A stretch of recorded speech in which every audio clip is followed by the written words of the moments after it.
Hi, Merge. Happy Sunday. Thanks for joining for the So and So Show. Would love to see you on Wednesday nights from 6:30 to 8. Here at church, we have a ton of fun.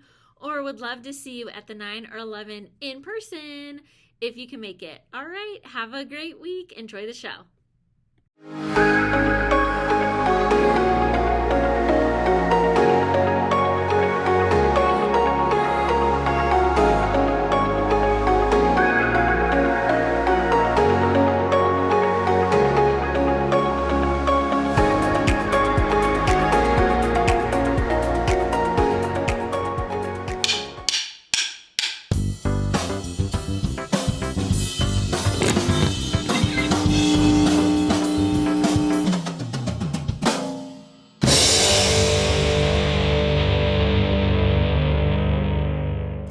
When things are tough, what gives you hope?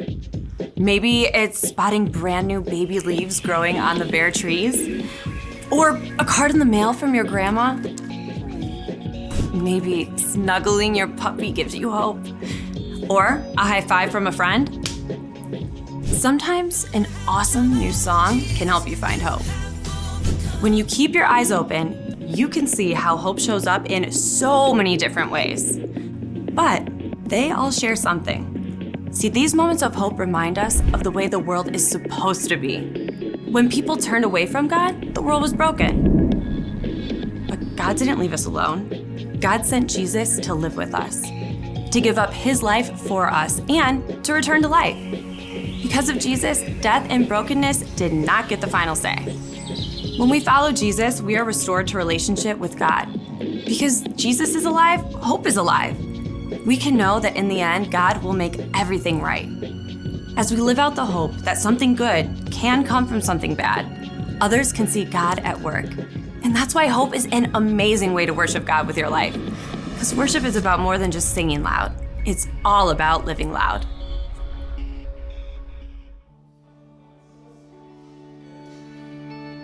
When the night is darkest and I feel weary, I'm not alone, 'cause you are with me. A new day is coming, I see light, and the sun will rise,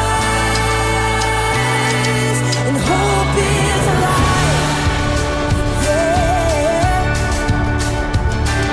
No matter what tomorrow brings, I know that you'll be by my side all the time. You'll never leave me. When shadows fall, I will have no fear, 'cause you're right here. When the night is darkest and I feel weary, I'm not alone, 'cause you are with me. A new day is coming, I see a light, and the sun will rise, and hope is alive, yeah. No matter what tomorrow brings, I know that you'll be by my side all the time. You'll never leave me. When shadows fall, I will have no fear, 'cause you're right here. When the night is darkest and I feel weary, I'm not alone, 'cause you are with me. A new day is coming, I see light, and the sun will rise, and hope is alive.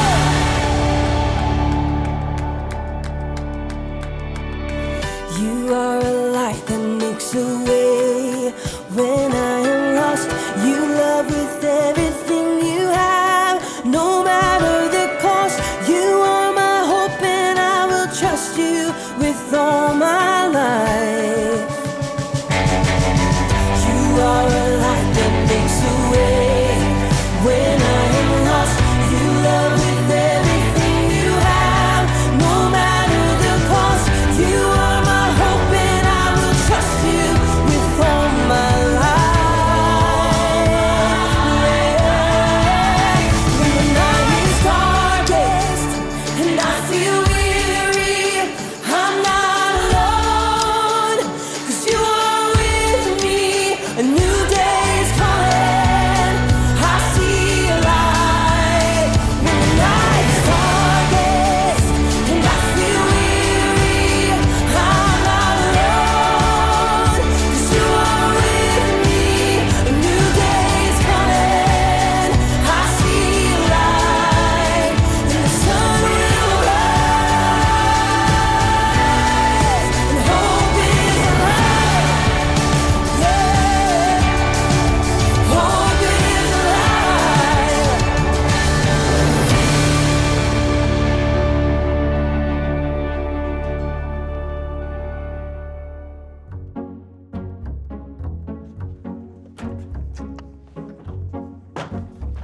That is the most beautifully decorated Easter egg in the history of beautifully decorated Easter eggs. Wow.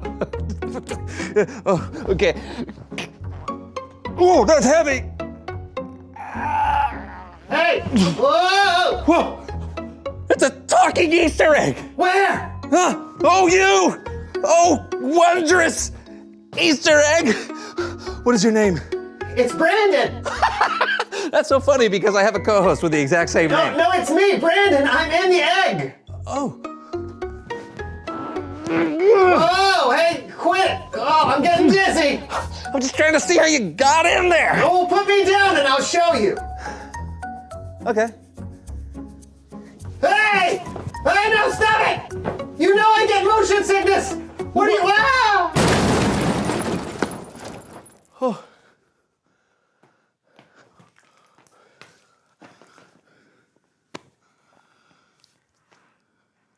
Happy Easter!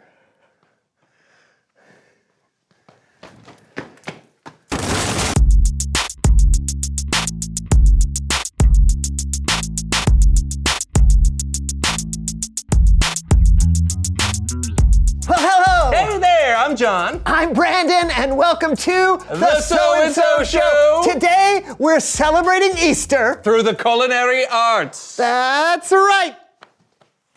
Oh. Many people celebrate Easter with food, usually around a dinner table, dressed in their Sunday best. But Easter isn't just celebrated here. Families all over the world celebrate with different types of holiday dishes. And we figured, why not show you the big picture of Easter dinners all over the globe? I'll go first. All right, I can't wait. Hungry. All right, here we go. Ready? Yeah. And a viola. It's voila. No, it's hot cross buns. These are made in the UK, Australia, New Zealand, and the Caribbean. I've had hot cross buns before. Oh. It's a bread roll with fruit. This is more like a hot mess. It's not even hot. Have you seen a hot cross bun? I'm sorry, no offense. Can we see a picture? Can we? Yeah, see, that's a hot cross bun. So you won't be getting any points on presentation. Well, yeah, but how does it taste? Well, It's delicious. It's really good. let's see what Easter dish you came up with, my friend. Oh, okay. Here we go. Wait till you see this. This is called torta pasqualina. It's an Italian dish that made its way to Argentina and Uruguay in the early 1900s. Can we see? Oh, yeah. Oh, that looks amazing. And voila. Huh? That doesn't really look like the picture, does it? Oh, yeah, no, but check out the decoration on the inside. Decoration. Yeah. Ooh. Yeah. Okay. Did you cook an entire egg in it? Yeah, taste it.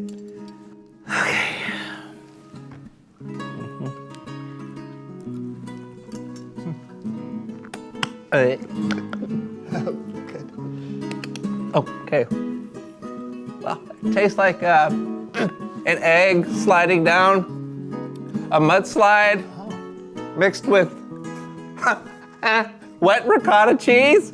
So delicious. Let's move on. Okay. Ooh, here we go. All right, what is that? It's capirotada Okay. from Mexico. Now it's bread pudding, cloves, cinnamon, and cheese. Glorious cheese! Okay. Oh, it looks like a party in a bowl. I know. And Wow! that looks like ravioli from a can covered with dessert sprinkles. Recipes are hard. Open yours. How about some pashka? It's a thick pudding in the shape of a pyramid to represent Jesus' tomb. It's like a crustless cheesecake. Look. Ooh, yuck!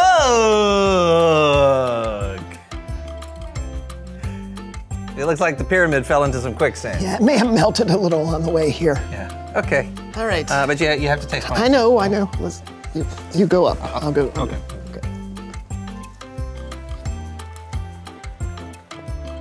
That's actually pretty good. Yeah, yours too. Yeah, it's so cool that people celebrate Easter in so many different ways. Yeah, and even if the recipe doesn't turn out the way you expect, you can still celebrate. Yeah. You want to eat the rest? Maybe later. First, it's Bible story time with Kellen.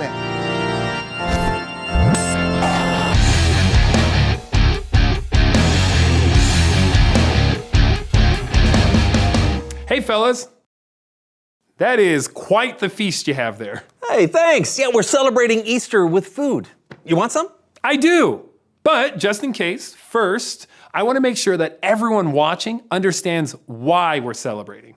Oh, then take it away, Kellen.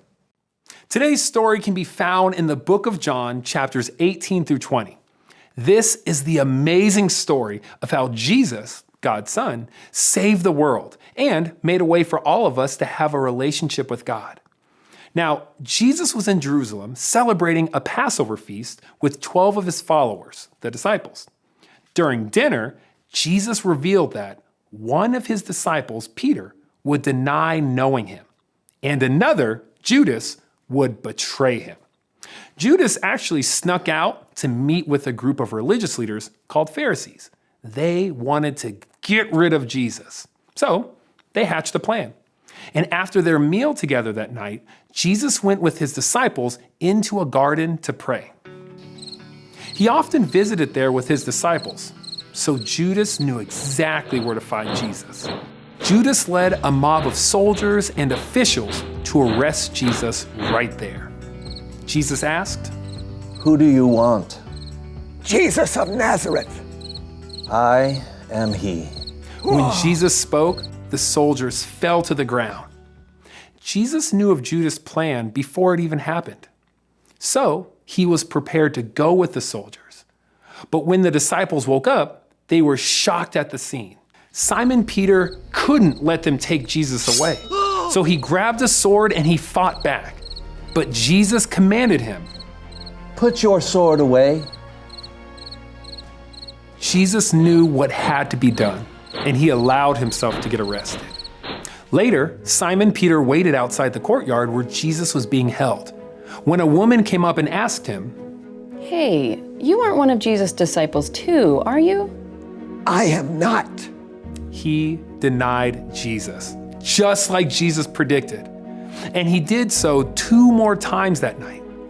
After Jesus was brought to the high priest, they sent him to Pilate, a Roman governor, to be judged. But Pilate wouldn't do it. Instead, he had Jesus whipped. His soldiers mocked Jesus by placing a crown of thorns on his head and calling him King of the Jews. Pilate hoped that this would be enough to convince the high priest to let Jesus go. But when the people saw Jesus, they cried out, Crucify! Crucify him! Crucify him! Where do you come from? Don't you understand? I have the power to set you free or nail you to a cross. You were given power from heaven. If you weren't, you could have no power over me. So the one who handed me over to you is guilty of the greater sin. In the end, Pilate handed Jesus over to be nailed to a cross, crucified. They made him carry his own cross up to the top of a hill. Jesus was nailed to the cross, and he hung there between 2 criminals until he died. Jesus was buried in a tomb, and on the 3rd day, after his death, his friend Mary Magdalene came for a visit. To her surprise, the tomb was open and Jesus' body was nowhere to be found. She ran and told some of the disciples what she saw.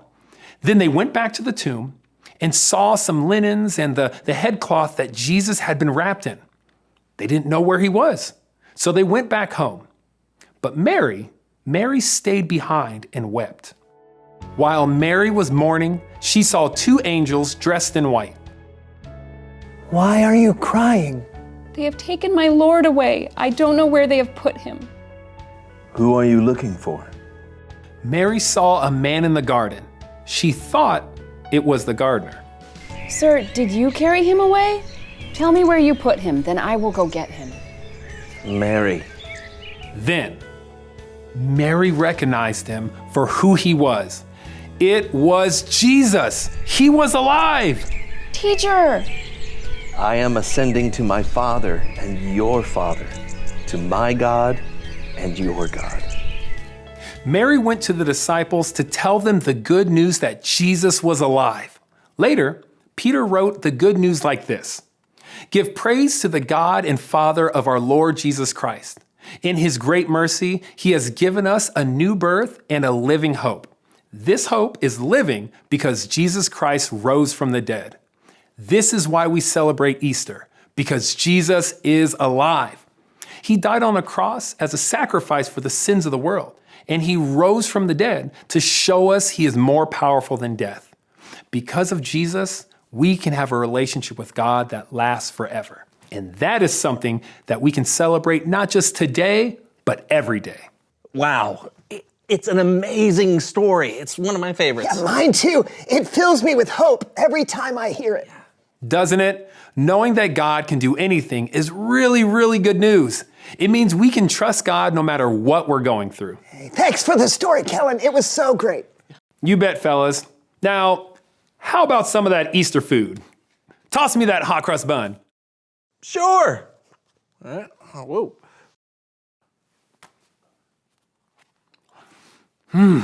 Delicious. Happy Easter, everyone. Reveal the question.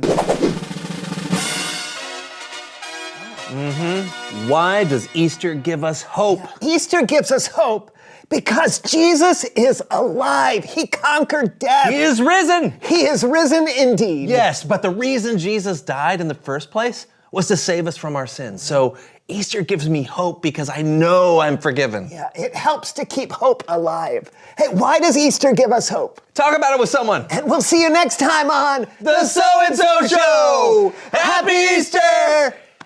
Later, Simon Peter waited outside the courtyard where Jesus was being held. A woman asked him, Hey, you aren't one of Jesus' disciples too, are you?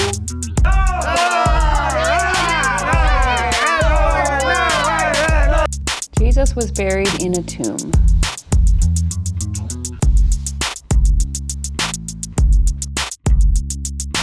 Why are you crying? They have taken my Lord away. I don't know where they have put him. Teacher!